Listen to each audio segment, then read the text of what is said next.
Ah salut. Toi aussi tu t'es mis en marche, t'as rejoint Emmanuel Macron, salaud va. Eh, si tu cherches ton copain Bumblebee, je l'ai envoyé à la casse. Ouais, il voulait pas me dire c'était quoi son moteur, essence ou diesel. Toi t'es un poids lourd, toi tu dois être diesel. Mais c'est quoi ça? Quoi? Tu sais pas c'est quoi un moteur diesel? Tu te fous de ma gueule? Attends, au départ il y avait le moteur à esclave. Ensuite, Rudolf Diesel, en 1893, il a inventé le moteur diesel. C'est con parce que si c'était appelé Rudolf Particule dégueulasse qui bouche les poumons, eh ben il en aurait jamais vendu de ces moteurs de merde. Ensuite, Mercedes, en 1936, ils ont sorti la première voiture diesel, la 260T. Peugeot, en 1955, ils ont sorti leur voiture diesel, la 403. On entend bien le moteur là! C'est un diesel! Après Renault, en 2001, ils ont sorti le premier moteur diesel qui casse tout seul. Le moteur 1,9 litre DCI 120 chevaux. Dans les années 60, les centrales électriques elles tournaient au diesel lourd. Et le général de Gaulle, le président de l'époque, il a voulu qu'on passe au nucléaire. C'est pour ça qu'il a dit qu'il fallait refourguer tout le diesel dans les bagnoles. Et il savait très bien que passant ce combustible sur l'automobile, on aurait les mêmes problèmes de pollution. En 1983, le rapport Roussel, il nous disait que le diesel... Ça fait cancer. Oui. C'est pour ça que Jacques Calvet, le patron de PSA de l'époque, il a été voir François Mitterrand. Et puis il lui a dit j'ai un moteur dégueulasse qui pollue et qui fait cancer. Et là François il lui a dit bah écoute, moi je m'y connais en cancer, je vais voir ce que je peux faire. Et c'est pour ça qu'on est passé de 3% de véhicules diesel dans les années 80 à plus de 65% aujourd'hui. En France, on a plus de 20 millions de véhicules diesel. Regarde, ça c'est l'air pollué dans les grandes villes. Paris, Lyon, Marseille. C'est pas bon pour les oiseaux ça. Non mais je vais t'envoyer des pigeons chier dessus, on va voir si tu défends toujours les oiseaux, ouais. Non, parce que les particules fines, toutes sources d'émissions confondues, ça provoquerait 42 000 décès prématurés par an en France. Et la moitié de ces particules fines, elles proviennent de nos moteurs de bagnole. Toi, ça te dérange pas parce que toi, t'es né avec un filtre à particules, mais nous, si tu veux, si on les respire, ça nous bouche les... Tout petit vaisseau dans le cœur, ça s'appelle l'infarctus du myocarde.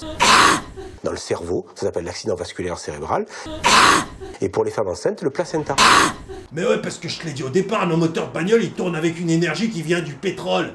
Et avec un baril de pétrole, on obtient... 30% de diesel, 20% d'essence, 20% de kérosène. Le reste, c'est du gaz et des produits lourds. Industriellement, il est impossible de changer ces proportions. C'est l'État qui nous a dit d'acheter des véhicules diesel. Résultat, les raffineries n'arrivent pas à produire suffisamment de diesel pour notre consommation.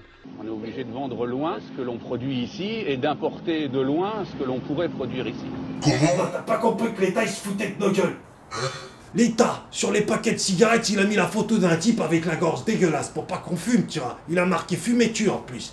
Pourtant sur les voitures diesel, il a pas mis la photo d'un type avec la gorge dégueulasse pour pas qu'on l'achète. Non, il a mis un bonus écologique. Ah ouais, parce que l'État il se fout de ta gueule. Sérieux?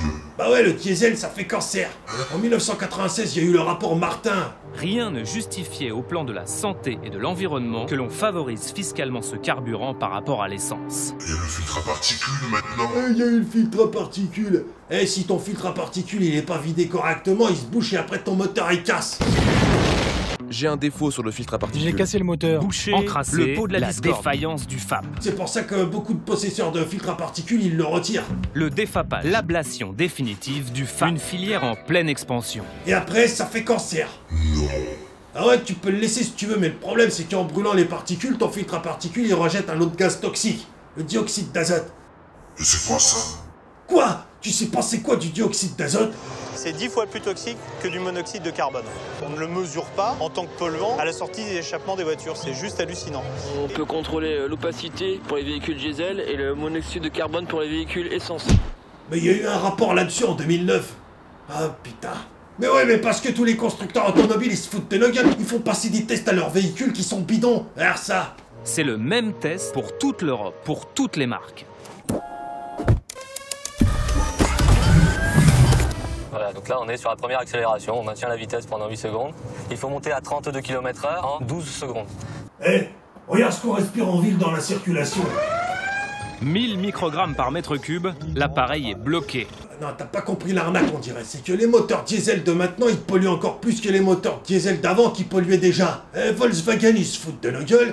Entre 2009 et 2015, Volkswagen a installé un logiciel à l'intérieur de ses véhicules diesel. L'appareil limitait artificiellement les gaz nocifs au moment des tests d'émission. Une fois les tests passés, il se désactivait. Renault, ils se foutent de nos gueules aussi. Les voitures Renault polluent plus qu'elles ne devraient. Le groupe dépasse les normes de CO2 et d'oxyde d'azote pour ses moteurs diesel. Ségolène Royal, elle se foutait de nos gueules. Il n'y a pas de logiciel de fraude sur la marque Renault.